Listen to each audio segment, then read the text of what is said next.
परमेश्वर हम सबका ज्ञान योग खोले, अपने चरणों से लगा के रखे, हमें मर्यादाओं में रखे, संघर्ष के लिए हिम्मत दे। और इसी प्रकार से परमेश्वर इस कलयुग की पिछली पीढ़ी में हमारी आस्था, हमारी श्रद्धा अपने चरण कमल में बनाए रखे। तो भाई और बहनों, शॉर्ट वीडियो के माध्यम से आप और हम भगत भाई बहन अध्यात्म को और विशेष रूप से जानने का प्रयास कर रहे हैं, साथ संगति के माध्यम से। क्योंकि जितना हम परमेश्वर के गुणगान करेंगे, परमेश्वर की महिमा करेंगे, उतना ही परमेश्वर हमारे निकट आएंगे, परमेश्वर हमसे प्रसन्न होंगे, अपनी मेहर बख्शेंगे। और अगर गुरुदेव भगवान की मेहर प्राप्त हो गई तो भाई और बहनों समझो जीवित ही मुक्ति प्राप्त हो गई, जीवित ही। क्योंकि गुरुदेव की मेहर के बिना हम मोक्ष प्राप्त नहीं कर सकते।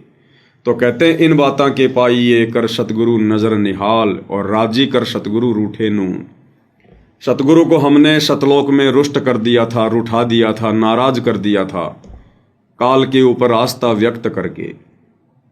अब वो रूठा हुआ सतगुरु, वो दीन दयाल, फिर से आप और हमें एक मौका देते हुए हमारी उस गलती को क्षमा करते हुए, हालांकि हमारी वो गलती क्षमा योग्य नहीं है, लेकिन परम पिता इसी को कहते हैं जो बड़ी से बड़ी गलती को भी क्षमा कर दे, भुला दे। जब एक सांसारिक पिता अपने बच्चे की 100 गलतियों को माफ कर देता है तो ये तो हमारे परम पिता हैं, परमेश्वर हैं, दीन दयाल हैं, दया के सागर हैं। तो अपने गुणों के अनुसार परमेश्वर हमारी उस गलती को क्षमा करते हुए और फिर से हमें सतलोक ले चलने के लिए गुरु रूप में धरती पर आए हैं। और अब यदि हम फिर से गलती करेंगे, यानी हम गुरु रूप में आए हुए कबीर परमेश्वर जी को ना पहचान कर अगर फिर से हम एक कागज़ की फ़ोटो को, जो कि दाढ़ी मूछ वाली कबीर जी की समझे जाने वाली काल्पनिक फ़ोटो है, यदि हम उसी फ़ोटो को परमात्मा मान के, कबीर मान के पूजते रहेंगे तो भाई और बहनों बताओ फिर परमात्मा कैसे हमें क्षमा करेंगे। तो हमने गुरु रूप में आए हुए कबीर परमेश्वर जी को जानना है, पहचानना है, आत्मा से, हृदय से उन्हें अपना परम पिता परमेश्वर स्वीकार करना है। और उनके प्रत्येक वचन को हमने लक्ष्मण रेखा की तरह फॉलो करना है। अब की बार हमने उनका वचन नहीं टूटने देना है।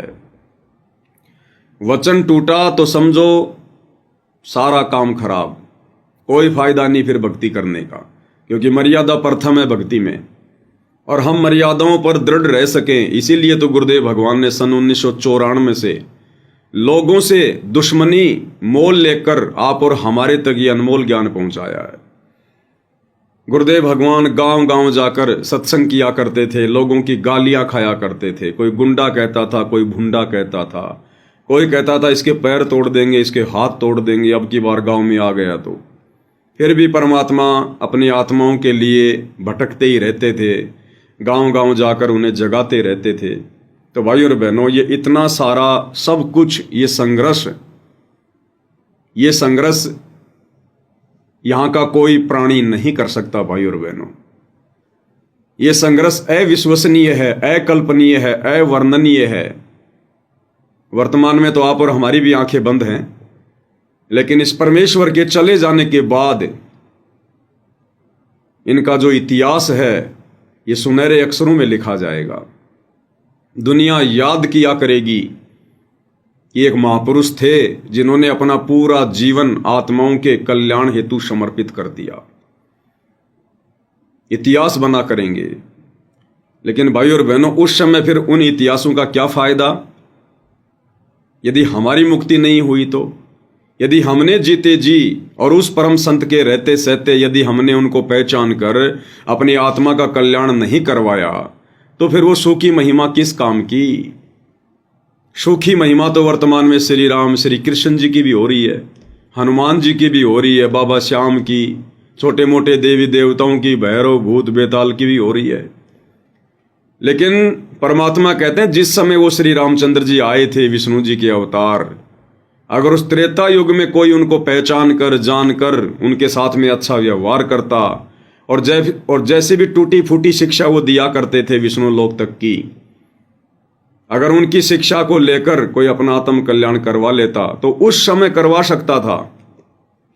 अब वर्तमान में ना राम है ना कृष्ण है, केवल उनकी टूटी फूटी महिमा है। अब सूखी महिमा, सूखे गीत गाने से क्या फायदा?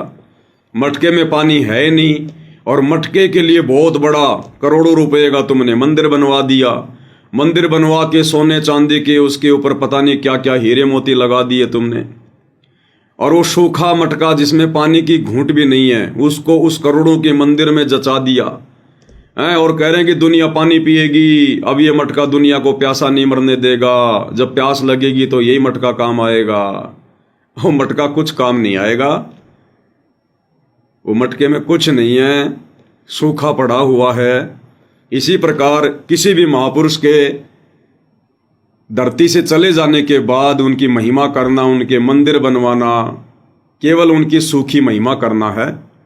वो तो जल रहित कूप की तरह है, जल रहित कुएं की तरह। वो किसी काम का नहीं है। हाँ, उसमें पड़ के कोई मर जरूर सकता है कुएं में। उस सूखे कुएं में जो सैकड़ों फीट गहरा है, पानी की घूंट भी नहीं है, उसमें कोई पड़ के जरूर मर सकता है। लेकिन आत्म कल्याण कोई नहीं करवा सकता, अपनी प्यास कोई नहीं बुझा सकता। तो आज भाई और बहनों, इस घोर कलयुग में, क्योंकि गुरुदेव भगवान कहते हैं कि इस कलयुग में ही भक्ति युग शुरू होता है। कलयुग में ही भक्ति शुरू होती है। आज से पहले 3 युगों में भक्ति नहीं कर सकते हम। भक्ति के नाम पर ड्रामा कर सकते हैं, क्योंकि आत्मा को परमात्मा की चाहत उस समय महसूस होती है जब ये आत्मा दुखी हो जाती है, परेशान हो जाती है। तो पिछले 3 युगों में तो हमने अपने पुण्य खाए, खर्च किए, भक्ति की मड़ाई खाई। और अब आ गया ये 4था युग, कलयुग। अब हमारे पुण्य शेष रहे नहीं, हमारी भक्ति कमाई हो गई खर्च। और अब क्या बच गए? पाप कर्म। अब पाप कर्म से फिर दुख आते हैं, संकट आते हैं, परेशानी आती हैं, अकाल मृत्यु होती है। आंखों के सामने बेटा मर जाए, बेटी मर जाए, औरत विधवा हो जाए, घर में अमंगल हो जाए, काम धंधा ठप हो जाए। तो पाप कर्मों के दबाव से फिर ये समस्याएं आती हैं। फिर ये आत्मा दर दर की ठोकर खाती है, दर दर की ठोकर। कहीं मंदिरों में जाती है, कहीं पहाड़ों पे जाती है, कहीं तीर्थों पे जाती है, कहीं कावड़ लेकर आती है, कहीं कोई व्रत करती है, किसी बरगद के पेड़ के धागा बांधती है, क्या क्या मन्नत मानती है, जाड़े जपाड़े जंतर मंतर पता नहीं क्या क्या करवाती है। क्यों? क्योंकि उसको सुख चाहिए, उसको चैन चाहिए। अब सुख भाई और बहनों बिना पुण्य के नहीं मिल सकता। और पुण्य बनेंगे परम संत की भक्ति से, पूर्ण संत की भक्ति से। और पूर्ण संत के रूप में स्वयं कबीर भगवान धरती पर आते हैं। तो अब ये आत्मा इस कलयुग में भटक रही है, और सबकी आत्मा भटक रही है। कोई 1-2% निकम्मे होंगे, कोई नास्तिक होंगे, जिनके कर्म ज्यादा ही बिगड़े पड़े हैं, उनके तो कह नहीं सकते। वो तो हर समय परमात्मा कहते रहते हैं। बाकी 90% आत्माएं वर्तमान में धरती पर, देश या विदेश में कहीं भी हो, वो परमात्मा के लिए भटक रही है। आज जिस प्रकार से मंदिरों में भीड़ है, तीर्थों पर भीड़ है, कावड़ यात्रियों की भीड़ है, कुंभ में भीड़ है, या वैसे भी रोड पे कोई मंदिर है, शनिवार है, मंगलवार है, लोगों की लाइन लग जाती है प्रसाद के लिए। कहीं कोई जागरण है, लोग आकर बैठ जाते हैं। दान धर्म में लोगों की रुचि दिखाई दे रही है। क्यों? डर के मारे। पहला कारण है डर, पाप कर्मों का डर। क्योंकि हमारे पास अब वो पुण्य नहीं है, पाप कर्म बच गए। तो पाप कर्मों के दबाव से मन अशांत रहता है, मन भयभीत रहता है। ऐसा लगता है कुछ गलत होने वाला है, कुछ गलत होने वाला है। उस डर से ये आत्मा भटक रही है। इस आत्मा को पता कि साधु संतों के पास जाने से, बाबाओं के पास जाने से, भगवान की भक्ति करने से थोड़ी बहुत राहत मिलती है। तो दुनिया का हर आदमी भटक रहा है, हर आदमी भटक रहा है। कोई तिरुपति बालाजी में सोने के छत्र चढ़ा रहा है, कोई पैदल यात्रा कर रहा है। लेकिन इस बीच भाई और बहनों, आप और हम चंद आत्माओं का परम सौभाग्य कि आप और हमें भटकते भटकते सही ठौर ठिकाना मिल गया। दुनिया को नहीं मिला अभी ठौर ठिकाना, दुनिया भटक रही है उसी प्रकार से।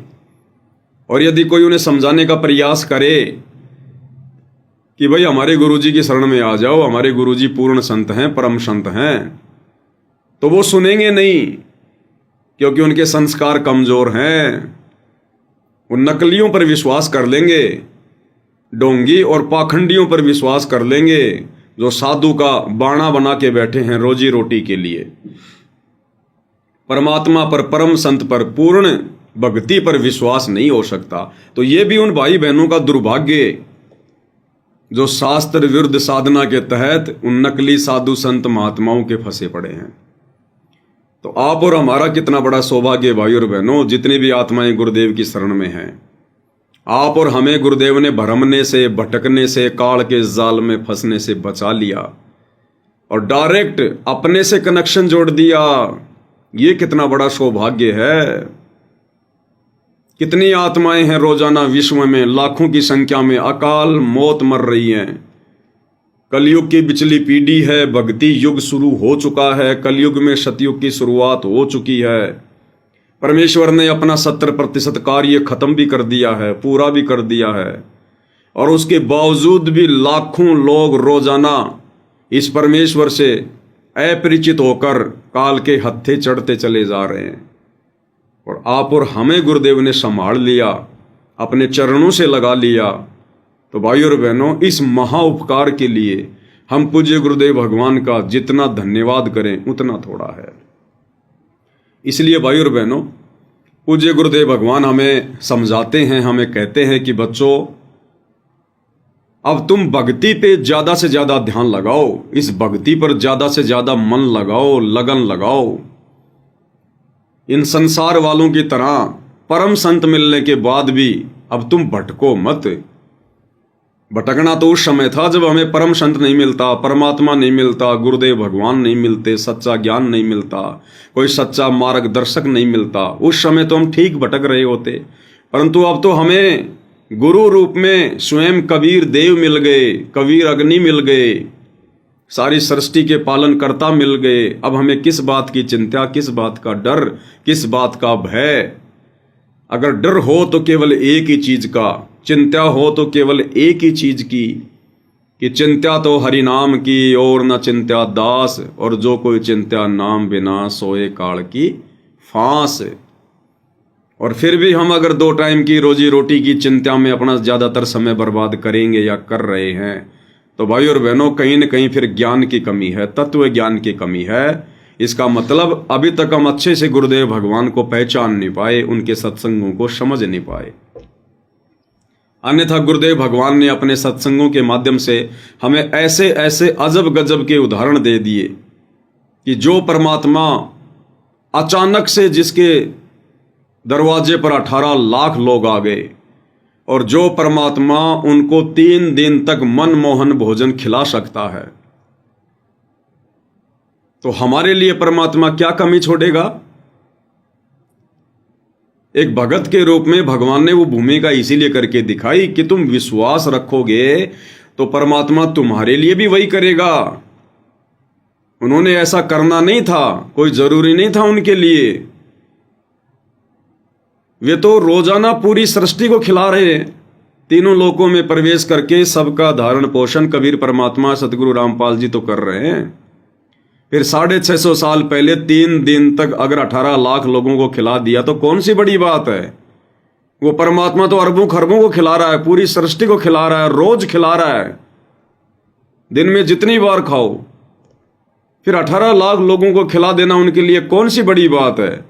लेकिन आप और हमारे लिए गुरुदेव ने जानबूझकर एक उदाहरण पेश किया, एक भगत की भूमिका करते हुए, कि देखो मैं निर्धन आदमी, गरीब आदमी, मेरे से निर्धन कोई नहीं हो सकता। साहूकार नहीं कोई जाके, काशी नगर मझारा केशव आया है। उस परमात्मा का उस समय उनकी निर्धनता को देखते हुए जो लीला कर रहे थे, आम आदमी थोड़ी समझ पा रहा था कि भाई ये परमात्मा है, लीला कर रहा है। वो तो उस समय हम भगत भी नहीं समझ पा रहे थे। तो उस समय उनको एक सामान्य व्यक्ति समझकर, एक गरीब जुलाहा समझकर, कोई पूरी काशी में परमेश्वर को आटा उधार देने वाला भी नहीं था, कोई साहूकार नहीं था। साहूकार यानी कोई उधार दे दे, ऐसा भी नहीं था कोई। लेकिन उनकी सच्ची भक्ति, सच्ची लगन, समर्पण, विश्वास और मर्यादित भक्ति, उसके चलते फिर परमात्मा ने एक उदाहरण पेश किया कि बच्चों, चाहे कलयुग की पिछली पीढ़ी का समय हो, चाहे सतयुग का हो, चाहे त्रेता का हो, चाहे द्वापर का हो, परमात्मा के गुण कभी भी नहीं बदलते हैं। परमात्मा जो है वैसा ही रहता है, वो वही करता है। यदि तुम भी इसी प्रकार से, जब तुम्हें वो कबीर भगवान गुरु रूप में मिल जाए और तुम भी जब इसी प्रकार से समर्पित हो जाओगे जैसी उन्होंने लीला करके दिखाई 650 साल पहले, तो तुम्हारे ऊपर चाहे कैसी भी आपत्ति क्यों ना आ जाए। जिस व्यक्ति का सुबह खाना खा लिया, शाम का खाना खाने का जुगाड़ ना हो और 18 लाख लोग उसके दरबार पर आ जाएं उसके मेहमान बनकर, उस व्यक्ति के लिए उससे बढ़कर समस्या संसार में कोई दूसरी नहीं हो सकती। तो गुरुदेव कहते हैं कि वर्तमान में तो तुम्हारे सामने कोई ऐसी समस्या भी नहीं आने वाली, इतनी बड़ी प्रॉब्लम भी नहीं आने वाली। और अगर इतनी बड़ी प्रॉब्लम भी आ जाए या इससे भी कोई बड़ी प्रॉब्लम आ जाए तो भी वो परमात्मा तुम्हारे लिए हाजिर खड़ा हो जाएगा। जो जन मेरी शरण है ताका हूं मैं दास, और गैल गैल लाग्या फिरूं जब तक धरती आकाश। तो गुरुदेव भगवान कहते हैं कि चिंत्या तो हरि नाम की और न चिंत्या दास, और जो कोई चिंत्या नाम बिना सोए काल की फांस। जितनी आवश्यकता है हमें परिवार के पालन पोषण के लिए, हमारी जरूरतों के लिए, केवल हमने उतना ही कमाना है, उतना ही काम धंधा करना है। अब हमने पहले की भांति ओवर टाइम करना, एक काम से पेट नहीं भर रहा, लोगों की LIC करना शुरू कर देना, लोगों के खाते खुलवाने शुरू कर देना। बहुत सारे लोग ऐसे होते हैं उनका एक धंधे से काम नहीं चलता, वो 2-2, 3-3 धंधे शुरू कर देते हैं पार्ट टाइम। तो भाई और बहनों, अब हमने उन जगत वालों की तरह जीवन नहीं जीना है। हमने बहुत ही पाक, साफ, शुद्ध और सहज जीवन जीना है, टेंशन फ्री जीवन जीना है। यदि किसी के कर्जा है, वो भाई कर्जे को लेके परेशान रहता है, तो भाई और बहनों ये परमात्मा कर्जा भी समाप्त करेगा, ऐसी बात नहीं है। जब इन्होंने हमें अपनी शरण में लिया है तो सोच समझ के लिया है। अगर हम इनकी मर्यादाओं में रहकर इनके चरणों में पड़े रहे कि द्वार धनी के पड़ा रहे चाहे धक्के धनी के खाए, शो काल झकझोर ही पर द्वार छोड़ ना जाए, ये परमात्मा कर्जा भी उतारेगा। इस परमात्मा से हमारी टेंशन देखी नहीं जाती है, ये इतना दयालु परमात्मा है। गुरुदेव ने उदाहरण दिया 650 साल पहले, जब राजा सिकंदर लोदी ने और कबीर परमेश्वर की शरण ग्रहण कर ली, उनको अपना गुरु धारण कर लिया, तो सिकंदर का धार्मिक गुरु शेख तकी नाराज हो गया कि तूने तो काफिर को गुरु बना लिया, हिंदू को गुरु बना लिया, अब देखना मैं सारे मुसलमानों को तेरे खिलाफ कर दूंगा। सिकंदर को टेंशन हो गई और बोला कितना बड़ा पीर है वो, कितना बड़ा वो सिद्ध है, हमारे सामने किसी मुर्दे को जिंदा करे तब माने। क्योंकि सिकंदर लोदी ने कहा था कि मेरे सामने और मेरे गुरुदेव ने, कबीर जी ने पंडित रामानंद जी की कटी हुई गर्दन वापस जोड़ दी, मुर्दे को जिंदा कर दिया, ये तो अल्लाह की जात है। तो शेख तकी नाराज हो गया, क्योंकि परमात्मा कहते हैं 2 वजीर 2 फकीर आपस में एक दूसरे की बड़ाई सहन नहीं कर सकते। तो शेख तकी नाराज हो गया, बोले मेरा सामने करे जब मानूं। अब इस बात को लेकर सिकंदर चिंतित हो गया कि ये भगवान अब इससे कैसे बचा जाए, अब इसको कैसे ये प्रमाणित किया जाए कि कबीर जी ने मुर्दे को जिंदा किया है। और जब तक इसकी आंखों के सामने कबीर जी फिर से कोई मुर्दे को जिंदा नहीं कर देंगे, ये मेरे सिर की टेंशन बना रहेगा। तो सिकंदर चिंतित हो गया, अब अपने गुरुजी से भी नहीं कह सकता ये बात, लेकिन वो तो अंतर्यामी थे कबीर भगवान सतगुरु रामपाल जी। उन्होंने देखा कि राजा टेंशन में आ गया और भगत बन गया, अब भगत की टेंशन फिर भगवान की टेंशन। तो कबीर परमेश्वर जी ने कहा कि भाई क्या बात है राजन, क्यों टेंशन में है। तो सिकंदर ने कहा कि भगवान क्या करूं, ये मेरे सिर का दर्द है, ये शेख तकी, और मैंने इसको आपकी महिमा बता दी कि ऐसे ऐसे मेरे गुरुदेव ने पंडित रामानंद जी को मुर्दे से जिंदा कर दिया। अब ये कह रहा कि मेरी आंखों के सामने करके दिखाओ, अब बताओ मैं कहां से मुर्दा लाऊं। अब परमात्मा समझ गए भाई ये तो टेंशन में आ गया।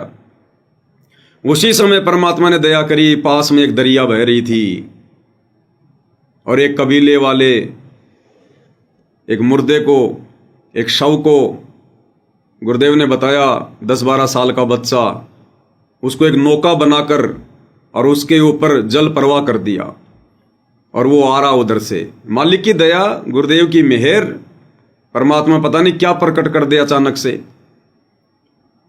तो लोगों ने देखा मुर्दा आ गया, मुर्दा आ गया, सबको बड़ी खुशी हुई, सिकंदर को भी बड़ी खुशी हुई। और उस समय फिर परमात्मा ने शेख तकी के सामने उस मुर्दे को जिंदा किया जिसका नाम रखा कमाल। तब सिकंदर लोधी टेंशन फ्री हुआ। तो भाई और बहनों, ये वही कबीर भगवान है वर्तमान में कलयुग की पिछली पीढ़ी में सतगुरु रामपाल जी परमेश्वर। फिर भला ये आप और हमारी टेंशन कैसे सहन कर सकते हैं, हमें कैसे चिंता में देख सकते हैं।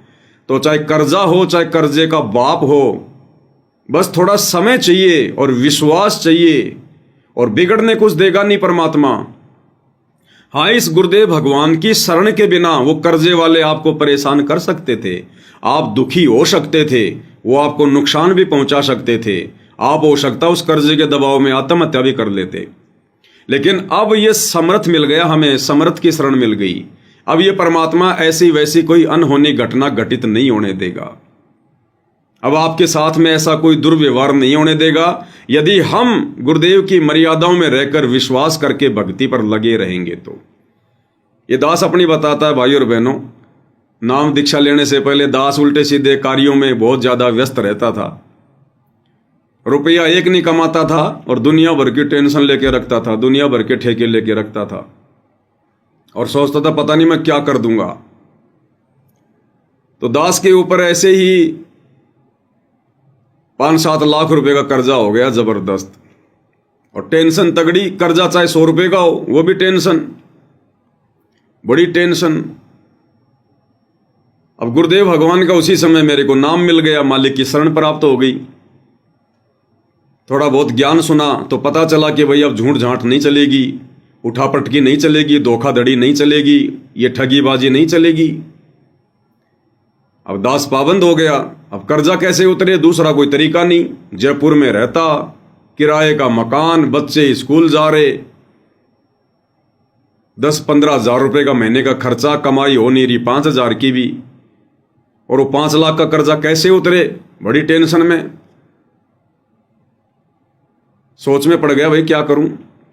और दास के ऐसे दिन आ गए भाई और बहनों, उपदेश लेने के बाद भी ऐसे दिन आ गए कि मैं घर वालों से झगड़ा करके, घर वाले तो कौन थे, भक्तमती थी, बच्चे छोटे छोटे थे, तो झगड़ा हो जाया करता था। रोजाना का काम हो गया था उपदेश लेने के बाद भी, रोजाना का, उस कर्जे के मारे टेंशन में, और घर वालों से लड़ झगड़ के, और मैं रोड पे आके, जो होते ना बस अड्डे, वहां आके बैठ जाता था रोड पे, हाईवे पे, गाड़ियां देखता रहता था, आ रही हैं जा रही हैं, आ रही हैं जा रही हैं।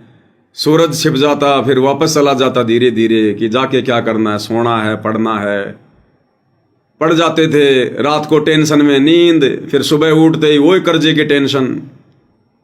तो ये समय चला दास का लगभग 1 से 1.5 साल तक। लेकिन परमात्मा ने दया इतनी रखी कि मालिक ने मर्यादा कोई विशेष नहीं टूटने दी।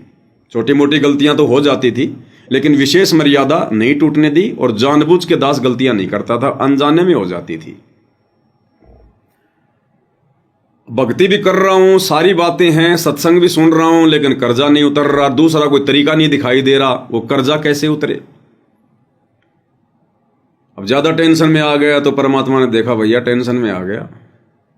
अब एक समय तो ऐसा आया, गर्मियों का दिन था, अब कोई काम धंधा भी नहीं था कोई ऐसा कोई स्पेशल, तो दास तो दिन में सो गया, गर्मी का टाइम था, और कम्बल में मुंह देके और गुरुजी को याद करके रोने लग गया जोर जोर से। ऐसा मतलब घर वालों को महसूस नहीं हो रहा कि ये रो रहा है, और आंसू आ रहे दड़ादड़ दड़ादड़, और अंदर ही अंदर रो रहा मैं पूरा, उस कम्बल में मुंह देके कि भाई कहीं बच्चों को ना पता चल जाए। और रोते रोते दास की आंख लग गई। अब जैसे दास की आंख लगी तो गुरुजी सपने में आए, जिंदा महात्मा के रूप में, काला और कोट पहन रखा पूरा, काला गुरुजी ने टोपा लगा रखा, और पीछे एक बॉडीगार्ड गुरुजी के साथ में आ रहा लेके बंदूक, और गुरुजी के हाथ में एक अटैची, और मांगने वालों की लाइन लग रही मेरे घर के बाहर। बोले आज पैसा दे दे, आज लेके जाएंगे, नहीं तो आज क्या करेंगे तेरे साथ में। तो उनके डर के मारे मैं रो रहा, मैं शौपन में कि ये भगवान अभी इसको कैसे दूं, इनको लाइन लग रही है। अब दास ज्यादा चिंतित हो गया, रोने लग गया। तो दास ने देखा भाई गुरुजी आ रहे हैं, तो दास तो दौड़ के गुरुजी के चरणों में गिर गया कि गुरुजी बचाओ, गुरुजी बचाओ, गुरुजी मांगने वाले बहुत हो गए परमात्मा, ये गुरुजी आप आ गए, आपको क्या पता चला गुरुजी। तो गुरुजी ने कहा कि रो मत बेटा, आ जा मेरे साथ आ। अब गुरुजी लेके मेरे को अंदर आ गए, मांगने वालों की लाइन लग रही।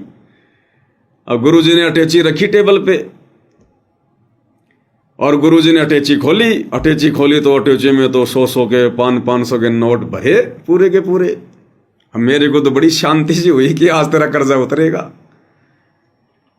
तो गुरुजी ने कहा कौन कौन है इसके, कौन कौन मांगता है इसके पैसे, इधर आओ। तो कोई बोला 500 मांगता हूं, कोई बोला 10,000 मांगता हूं, कोई बोला 50,000 मांगता हूं। तो गुरुजी ने सबको पकड़ा दिए, सबको दे दिए गुरुजी ने। अब थोड़े से नोट उसमें और बच गए। अब मैं मन ही मन में सोच रहा कि गुरुजी ये यहीं छोड़ जाएं तो ठीक है, थोड़े बहुत घर के खर्चे में भी काम आ जाए। तो मालिक तो अंतर्यामी थे, परमात्मा फिर वो बचे खुचे मेरे को दे दिया। बोले बेटा रख खर्चे पानी के, कोई दिक्कत नहीं है, और अब तुझे कोई परेशान नहीं करेगा, भक्ति में ध्यान लगा अब तू। मैं बड़ा खुश हुआ, बड़ा प्रसन्न हुआ, भूल गया सब कुछ। गुरुजी को खाना वाना खिलाना, पानी वानी पिलाना, खुशी इतनी हो गई क्योंकि हम तो नीच आदमी है ना। उसके बाद बच्चों की किसी की आवाज आई तो मेरी आंख खुल गई। अब जैसे ही आंख खुली तो फिर से वही टेंशन, फिर से वही समस्या।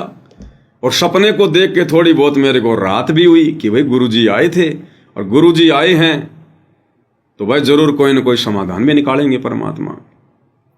उसके बाद भाई और बहनों, हमारे गांव में कोई जमीन थी, दास के तकरीबन 14-15 बीघा जमीन थी, और आपस में भाई बंटवारा था।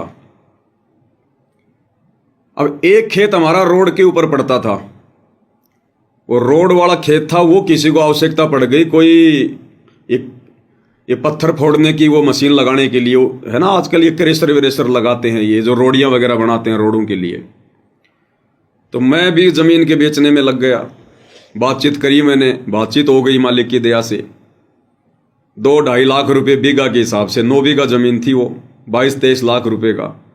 अब मेरे को तो बेचनी थी, चाहे कितना ही दे दो, हालांकि कीमत तो ज्यादा थी लेकिन मेरे को आवश्यकता थी। अब वो जमीन का लफड़ा, मेरे चाचा का लड़का वो दिल्ली पुलिस में, और आपस में हमारी बुआ भावार पता नहीं क्या क्या, किसको लाना ले जाना, हमारे दादा के नाम चढ़ाना, फिर मेरे बाप के नाम चढ़ाना, फिर रिश्तेदारों को मनाना, बड़ा लफड़ा था वो, हो नहीं सकता था वो काम, बहुत टेढ़ी खीर थी। और उसके चलते फिर हमारे जो हकदार थे उन्होंने कहा कि नहीं हमारे को तो इतनी जमीन चाहिए, हमारे को वो खेत भी चाहिए, वो खेत भी चाहिए। तो दास ने मेरे फादर से कहा कि दे दो इनको जो चाहिए, दे दो दे दो। तो मेरे फादर ने कहा कि फिर हमारे पास में क्या बचेगा, 9 बीघा तू बेच रहा है, 2-3 बीघा ये ले रहे हैं कि भाई वो रोड पे जमीन है। मैंने कहा दे दो दे दो, कोई दिक्कत नहीं है, परमात्मा दया करेगा, मेरे को तो बेचनी थी। तो लास्ट में ले दे कि हमारे पास में 2.5-3 बीघा जमीन का एक टुकड़ा बचा, और बाकी सारी हमने हकदारों को दे दी। और वो 9 बीघा वाला खेत फिर बड़ी मुश्किल से परमात्मा ने दया करी, वो भाई सबने साइन वाइन किए, और तब जाकर भाई और बहनों वो खेत बिका। और बिकते ही सबसे पहले तो मेरे पिताजी का था कर्जा 4-5 लाख रुपए का, दारू वारू लेके इकट्ठे कर रखे थे, कुछ वैसे भी था कोई कर्जा। तो सबसे पहले तो वो पिताजी का कर्जा चुकाया, फिर हम दोनों भाइयों का आपस का जो था लेन देन वो हमने किया आधा आधा, और फिर मेरे पास में ले दे के 5-6 लाख रुपए बचे, जिसमें से 3-4 लाख रुपए मैंने कर्जदारों को दे दिए, और फिर बचे 2-2.5 लाख रुपए, वो 2-2.5 लाख रुपए मैंने अपने जयपुर के नामदान संचालक भगत प्रहलाद जी को दे दिए। उस समय वो कोई काम वाम किया करता था, कोई मिट्टी विट्टी का, तो मैंने वो उसको दे दिया कि भाई ले, दोनों भाई मिलके काम करेंगे। और मैंने कहा मैं तो मिट्टी समझ के दे रहा हूँ, काम चलेगा तो ठीक है, नहीं चलेगा तो ठीक है, छोड़ यार।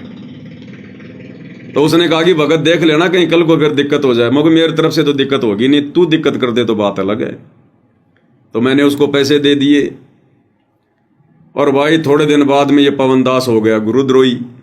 अब वो भगत प्रहलाद भी भाग गया मेरे से। तो फिर दास फिर से वैसे रोड पे आ गया। फिर हालांकि कर्जा वर्जा तो मालिक ने उतरा दिया, लेकिन पूरा बराबर कर दिया कि बेटा अब कमा और खा। फिर दास ने ये दही पूड़ी का, पानी पतासी का, दही बड़े का फिर अपना ये ठेला लगाया। फिर धीरे धीरे अपना काम करने लगा। अब उसी समय फिर भाई और बहनों ये बरवाला कांड हो लिया। अब बरवाला कांड के बाद में फिर दास के हाथ में ये सच्चाई आ गई मैनेजमेंट की, गुरुजी के परिवार की, कि ये किस प्रकार से संगत को भ्रमित कर रहे हैं। फिर दास से रहा नहीं गया। फिर दास भगत भाई बहनों को समझाने निकल जाता। अब वो मेरा पानी पतासी का धंधा भी ढंग से नहीं चलता, क्यों महीने में 10 दिन तो बाहर रहूं भगत भाई बहनों के बीच में, वो सबूत वगैरह दिखाना, उनको बताना, जाके समझाना। अब पानी पतासी खाने वाले सोचें पता नहीं मिलेगा कि नहीं मिलेगा, पता नहीं मिलेगा कि नहीं मिलेगा। बनाता तो एक नंबर की था, दूर दूर से लोग आते थे स्पेशल, लेकिन वो बाद में सोचने लगे पता नहीं वो मिलेगा कि नहीं मिलेगा, आधी बार तो पता नहीं आता नहीं वो, तो वो धंधा भी नहीं चला फिर ढंग से। फिर ऐसे ही गाड़ी अभाव में फिर ये मैनेजमेंट मेरे ज़्यादा पीछे लग गया। एक दो बार इन्होंने आके समझाया मेरे को प्यार प्रेम से कि तू मान जा, महेंद्र भगत जी के खिलाफ बोलेगा तू। अरे मोगो भाई मेरी क्या औकात, मैं महेंद्र भगत जी के खिलाफ बोलूं? मैं तो झूठ के खिलाफ बोलता हूं, अज्ञान के खिलाफ बोलता हूं। नहीं मानेगा मोगो, नहीं मानेंगे भाई, ऐसे नहीं मानेंगे। अरे आंखों के सामने सच्चाई है, तुमसे डर कर क्यों बैठ जाएं, कैसे बैठ जाएं भाई, यही सिखाया गया गुरुजी ने। फिर इन्होंने मारने धारने का भी प्रयास किया, काफी चीजें हुई, आप सभी भगत भाई बहनों को पता है। और फिर धीरे धीरे मालिक ने दया करी भाई और बहनों। ऐसे ही भगत भाई बहनों से उधार ले लेके परमात्मा ने रजा बख्शी। आप भाई बहनों तक सच्चाई भी पहुंचाते रहे और परमात्मा परिवार का पालन पोषण भी करते रहे। और फिर धीरे धीरे मालिक की दया हुई। और जब हमारी भक्ति बढ़ी, धीरे धीरे मर्यादाओं के प्रति विशेष जागरूक होने लगे, गुरुदेव पर दृढ़ विश्वास होने लगा और मालिक के द्वारा दिए गए 5 यज्ञ सही प्रकार से करने लगे, तो फिर परमेश्वर ने ठाटम ठाट कर दिए। फिर मालिक ने रजा कर दी, दया कर दी परमेश्वर ने। और परमेश्वर कहते हैं बच्चों फिर एक दिन ऐसा आएगा तुम पैसे रख रख के भूलोगे, पैसे रख रख के भूला करोगे तुम। आज तो एक एक पैसे के भिखारी बन रहे हैं, और एक समय फिर ऐसा आएगा जब तुम विश्वास रखोगे, इस परमात्मा के चरणों से दूर होने की नहीं सोचोगे। फिर एक समय ऐसा आएगा लोग तुमसे उधार मांगा करेंगे, तुमसे उधार। जब तुम परमात्मा के अनुकूल हो जाओगे, जब तुम मर्यादाओं को समझ जाओगे, आत्म कल्याण के प्रति चिंतित हो जाओगे। तो भाई और बहनों, कहने का मतलब है ऐसा नहीं है कि गुरुजी से नाम लेते ही हमारा ये कर्जा भी समाप्त हो जाएगा और शारीरिक रोग भी समाप्त हो जाएंगे। होंगे, अवश्य होंगे। ये परमात्मा उसी को कहते हैं जो असंभव को संभव कर दे। साहिब से सब होत है, बंदे से कुछ नहीं, वो राई से पर्वत कर दे, फिर पर्वत से राई। ये परमात्मा ऐसा ही करता है जो कोई सोच भी नहीं सकता, हमारी कल्पना से बाहर की बातें। लेकिन ये करेगा कब? धीरे धीरे रे मनवा, धीरे सब कुछ होए, और माली सींचे सो घड़ा, समय आए फल होए।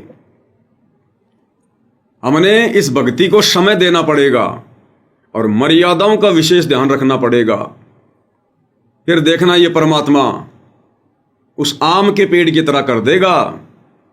जैसे आम का पेड़ लगाते ही फल नहीं लगते, 4-5 साल तक मेहनत करनी पड़ती है, उसकी रखवाली करनी पड़ती है, ध्यान रखना पड़ता है। तो ये भक्ति रूपी आम का पेड़ गुरुदेव ने हमें दे दिया। अब कम से कम 3-4-5 साल हमने इसकी रखवाली करनी पड़ेगी, मर्यादाओं में रह के 5 यज्ञ करके इस भक्ति रूपी आम के पौधे को सींचना पड़ेगा। और कहीं और मन भटकाने की जरूरत नहीं है, डगमग होने की जरूरत नहीं है। चाहे ब्रह्मा विष्णु महेश भी सोने के मुकुट पहनकर क्यों ना उतर जाएं, हमने उनकी तरफ देखना भी नहीं है, आस्था भी नहीं लगानी हमने। द्वार धनी के पड़ा रहे, चाहे धक्के धनी के खाए, 100 काल जग जोरी पर द्वार छोड़ ना जाए। फिर देखना ये परमात्मा वो करेगा जो आप और हमने कभी सोचा भी नहीं होगा, सौपन में भी। और दुनिया देखेगी, फिर रिश्तेदार देखेंगे कि ये क्या से क्या हो गया, क्या से क्या हो गया। तो ये होगा कब? जब हम गुरुजी के हो जाएंगे, जब हम गुरुजी के हो जाएंगे। और जब गुरुजी देख लेंगे कि अब ये आत्मा मेरी हो चुकी है, अब ये आत्मा मरने को मर सकती है लेकिन मेरे चरणों से दूर नहीं हो सकती, इस आत्मा को कोई डगमग नहीं कर सकता, अब मेरे से दूर नहीं कर सकता, फिर ये परमेश्वर हमें अपना मान लेगा, अपना। और जब गुरु हमें अपना मान लेंगे, उस समय फिर भाई और बहनों परमात्मा छप्पर फाड़ दिया करेगा, फिर छप्पर फाड़।